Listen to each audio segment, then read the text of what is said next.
আর নামছেই না। তাই তাই বৈদ্যমশাইয়ের কথা মতন ওনার বাড়ি থেকে একটা ওষুধ আনতে যাচ্ছি। আমি আসছি দাদু। বৈদ্যমশাই আবার একটু পরেই রাজসভার জন্য বেরিয়ে পড়বেন। আচ্ছা আচ্ছা আচ্ছা, সাবধানে যা। সকালে এক দাগ আর রাতে এক দাগ করে খাওয়ার পরে খাওয়াবি। দেখ তোর বাবা অনেকটা সুস্থ হয়ে উঠবে। আচ্ছা রাজবৈদ্যমশাই, আমি এখন আসি। হ্যাঁ আয়, আমাকে এক্ষুনি আবার রাজসভায় যেতে হবে।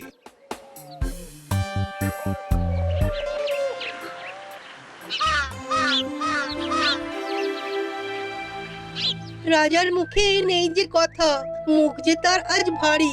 আমরা কোনো দোষ করেছি যে আমাদের সাথে আড়ি? আরে না না, আড়ি করব কেন? সমস্যা আমার বাড়ি নিয়ে। রাজবাড়িতে আবার কি হলো মহারাজ? রাজবাড়ি যার জন্য গম গম করে সেই তো অসুস্থ, মানে তোমাদের রানীমা।